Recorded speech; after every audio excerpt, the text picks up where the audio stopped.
Welcome to Perspectives with Asima Silva. And Asima, today, a very personal story that we are going to hear. And we haven't heard, I think, as much about Syria, certainly dominating the news for a long time. And now we're going to get a very personal story. And I'll have you introduce our guest and set that up for us. Well, today we have a very great guest. We've actually interviewed this particular guest on our radio show before, but the story is so personal and so, moving because it gives a different perspective of the Syrian situation, which many people may not be aware of. And today we have Dr. Ihsan Kaadan with us. He works for Mass General and has a great story. And if you don't mind, can you give us a little bit of your background and how you came to the United States? Sure. Thank you for this opportunity, Asima, to talk about my experience in Syria in general. So I grew up in Aleppo, Syria. I spent all my life in Aleppo before deciding to move to the U.S. in the beginning, actually in 2014. I went to the medical school there in Aleppo, graduated in 2012, went to do my residency in Aleppo University Hospital. By that time, during the conflict in Syria, there are many people. They moved from one part to another in Aleppo, from the eastern side to the west side. So I volunteered to help the people, displaced people, in a school, public school, where they displaced, and it was, founded and organized by an local NGO in Syria. So.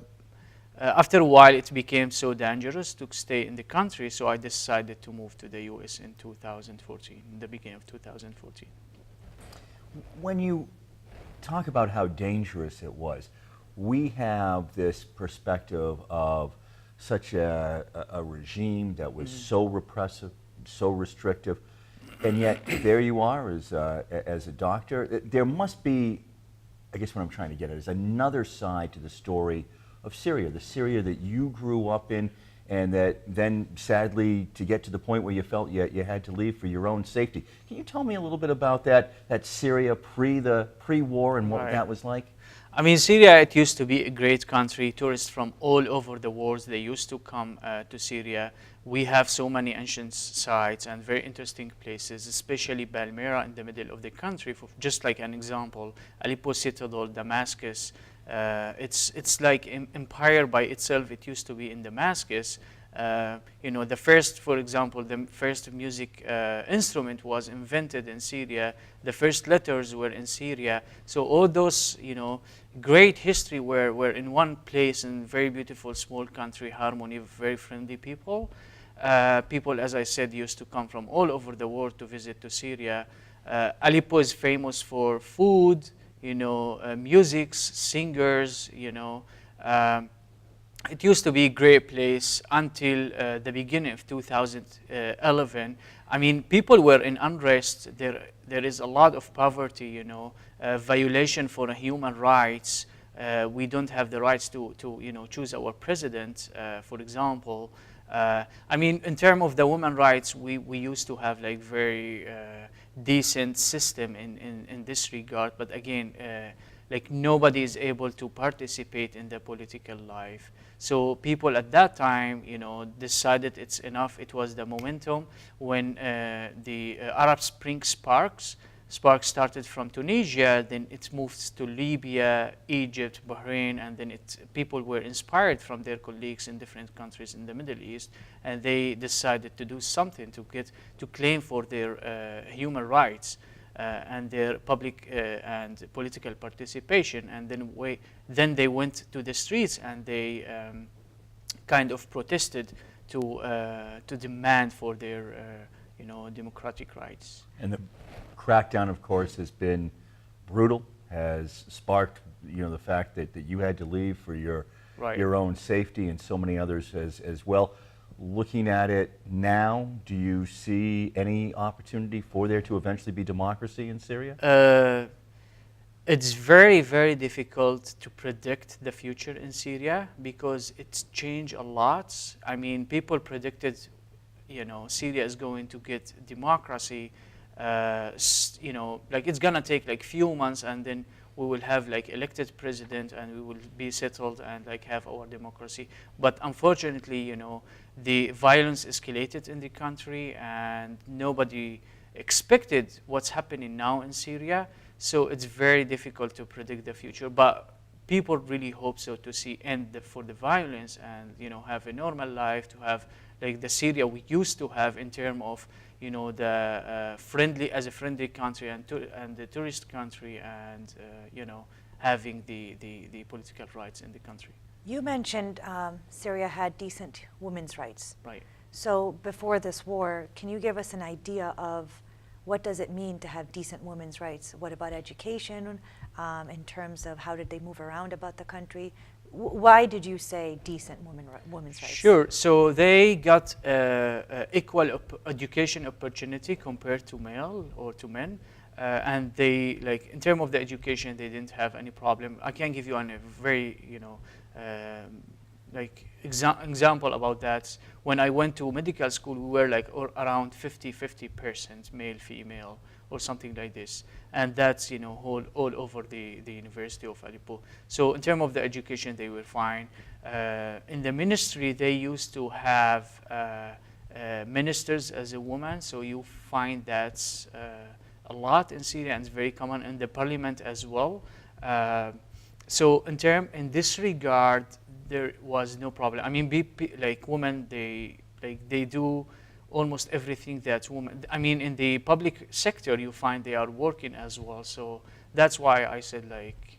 Well, and just on that trend and that thought, what was the country like? For example, in many different Arab countries, we see women always covered in hijab.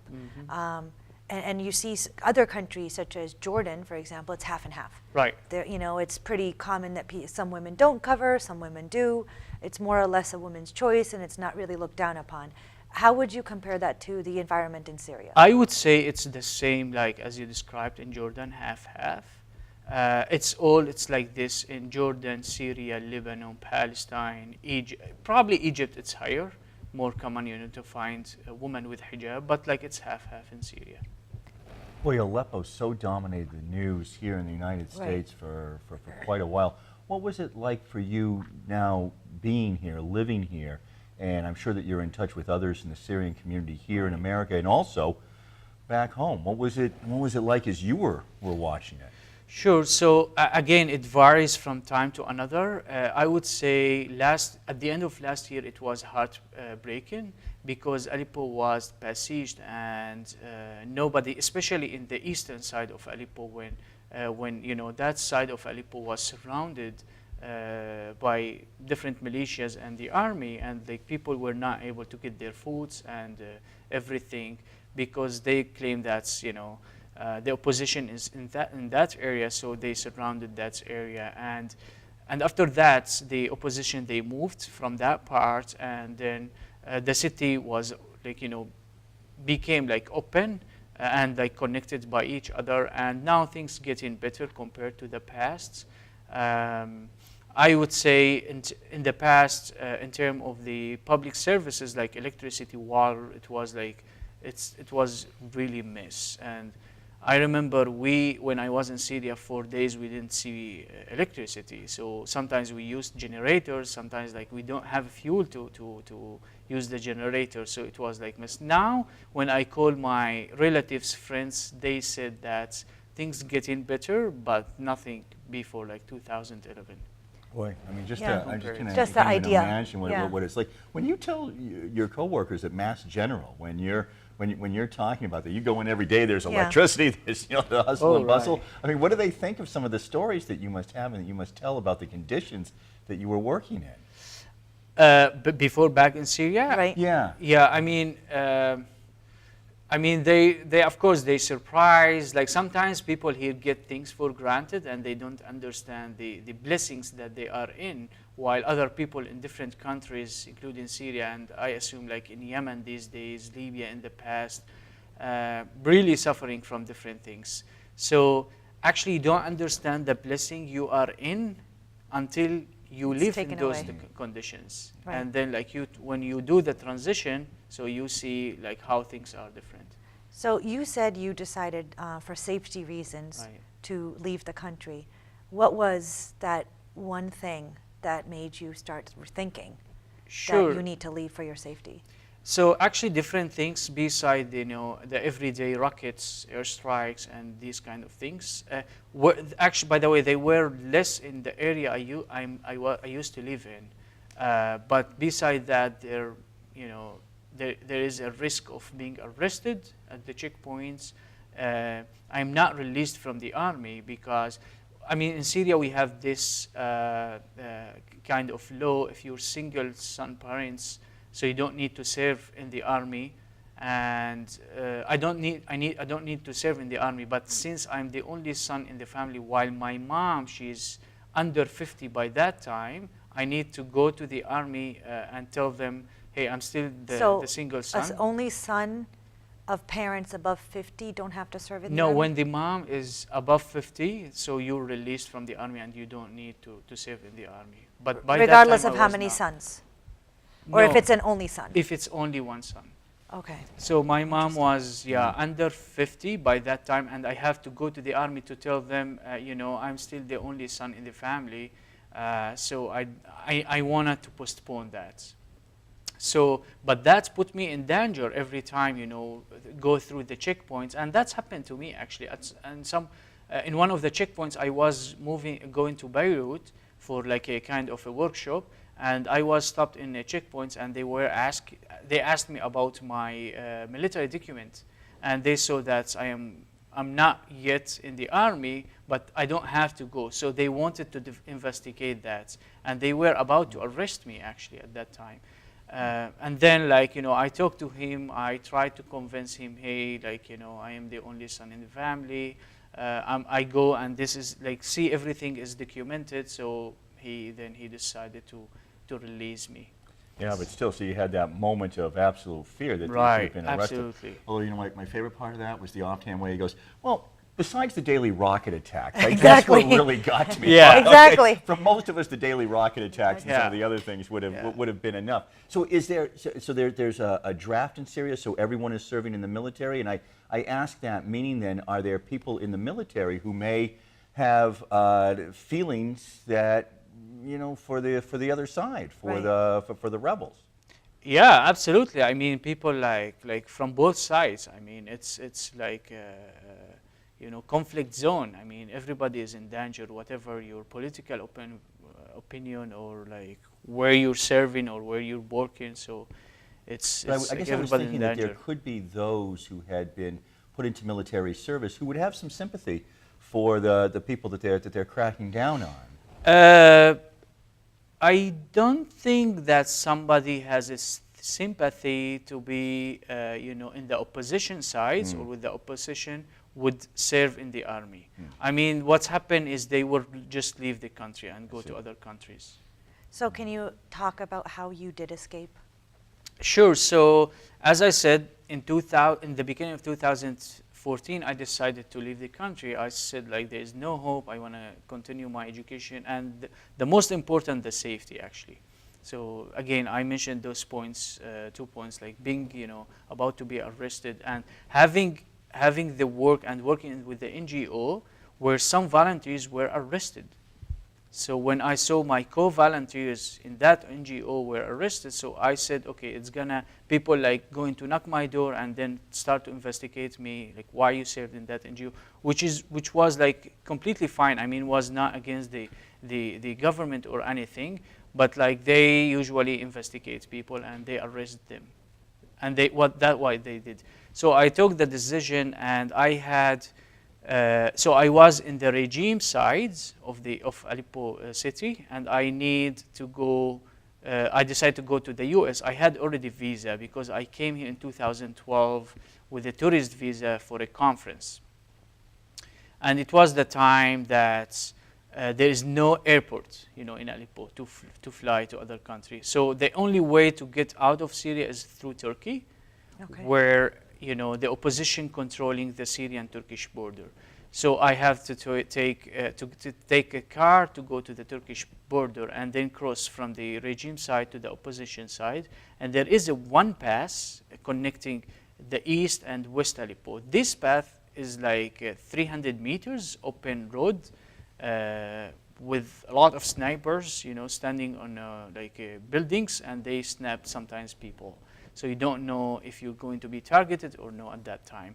So my parents, they decided to accompany me because of my safety. Because people, question, especially when they see young people like my age, they ask them about their military documents. So they wanted to accompany me. It's like extra safety if they see like the whole family. And then we passed, thanks God, we passed this path safely, and we now, by that time, we were in the opposition side.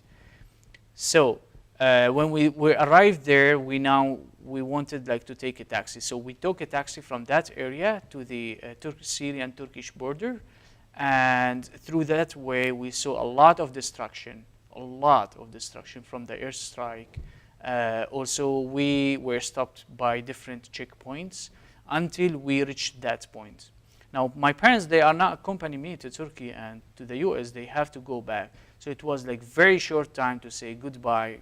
I can't remember we even hugged each other. I didn't know when I'm going to see them even, because they have to go back to Aleppo before the sunset, because they close usually that path, before the sunset. So they went back to Aleppo, and I crossed to Turkey. What would have happened if they didn't return by sunset? They will stay in that area, and then the clashes, in the area where usually, I mean, it's like a kind of battlefield, and the clashes usually start, and then they will be in the middle of the field. Well, it must have been very difficult for you Very to, stressful. just to even the whole decision, the process Right. of making that decision.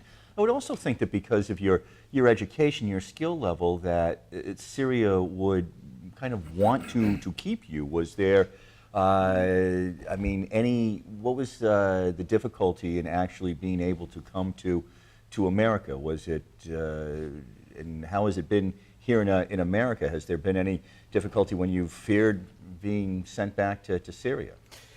You mean be sent? Okay, so when I came here, I was in B1, B2 visa, which is tourist visa.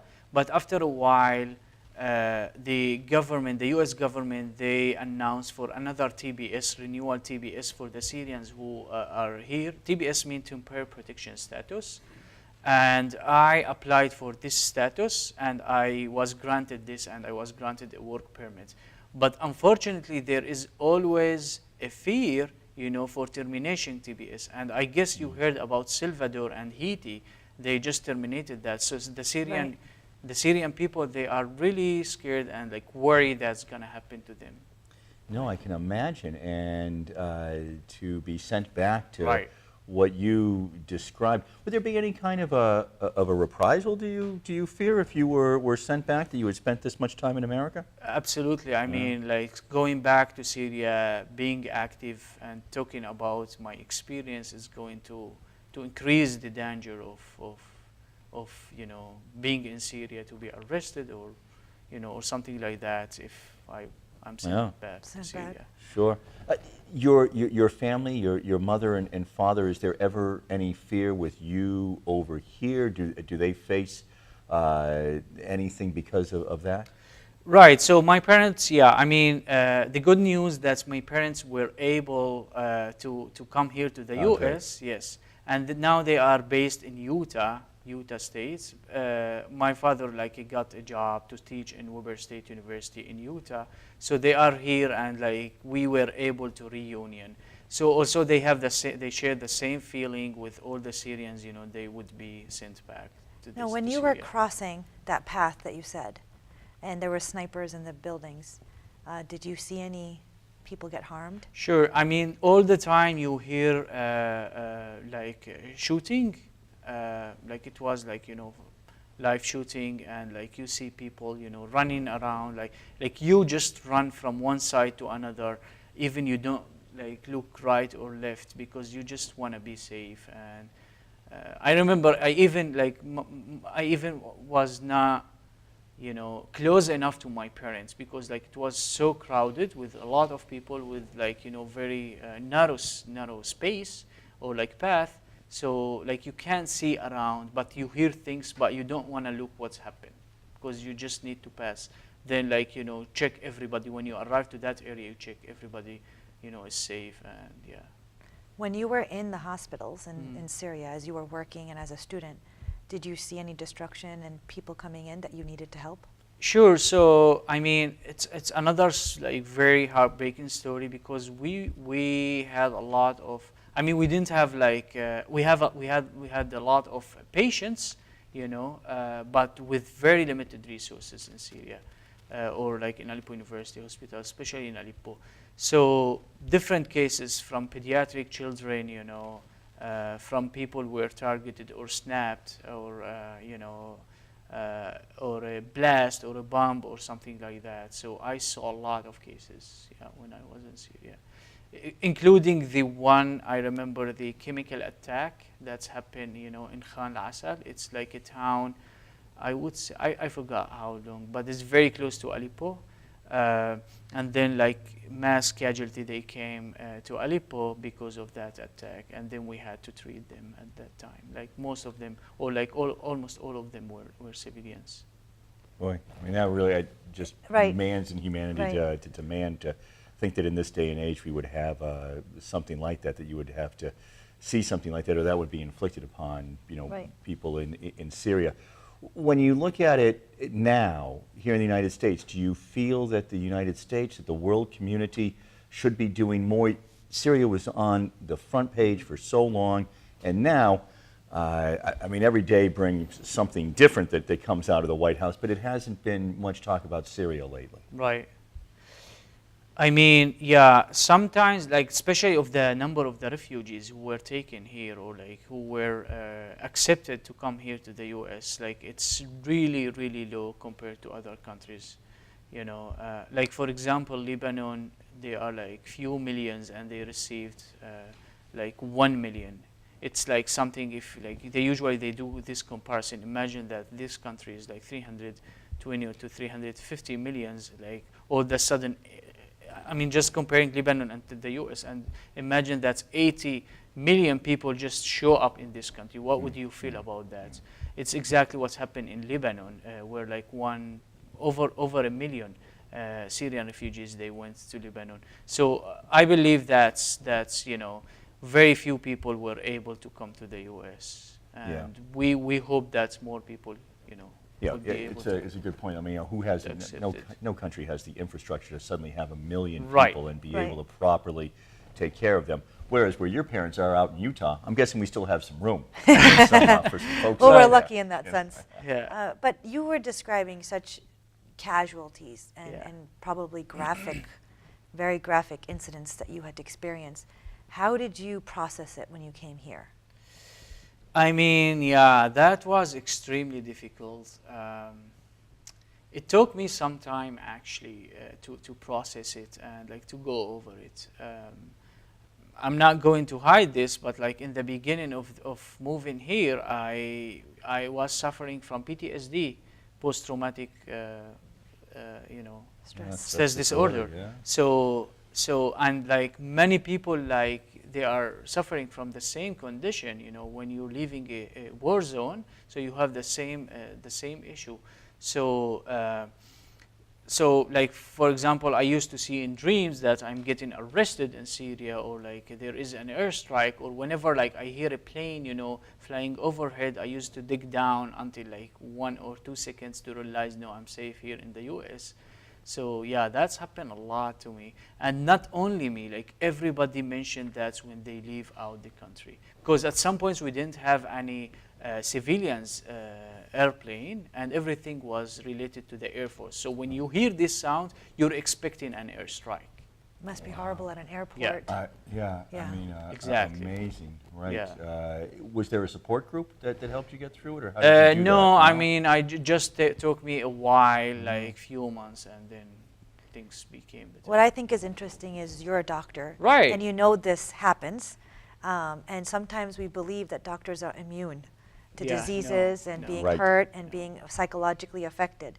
So for a doctor to go through that and then be expected to be able to treat others is a lot of pressure. Right, it's a lot of pressure. And even like, as you said, I'm a doctor, I didn't realize that it's a condition or like abnormal condition that I'm having, especially when it comes like everybody has the same issue.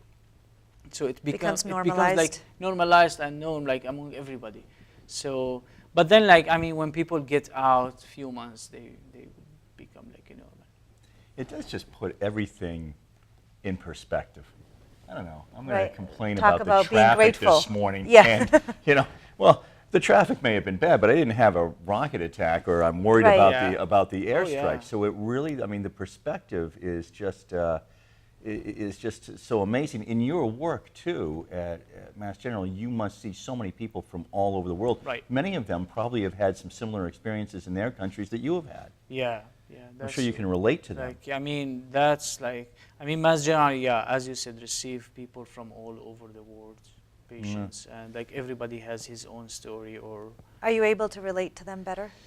I mean, like to be honest, I wasn't in a position to meet with those people are coming from overseas, like based on the research I'm involved with.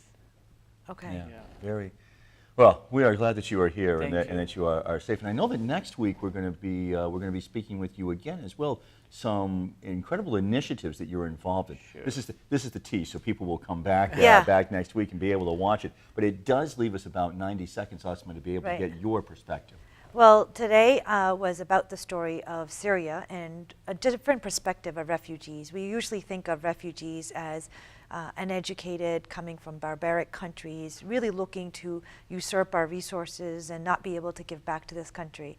I just wanted to give a different perspective of how that stereotype is really not true. And thank you, Dr. Kaadan, for joining us and giving us that perspective. But next week, what I suggest that you really join us for is because when I first had this doctor come on our radio show to talk about this experience, we had a gentleman who gave him a ride, very graciously gave him a ride, and both of them started talking and ended up creating a great initiative with SAM's Syrian American Medical Society, and they will be talking to us further next week on how they got started. So we're I'm very looking proud forward to that that. we I had know. something to do with that initiative, at least started that and got them together, and looking forward to hearing more about that initiative because it's a great project, and please join us next week.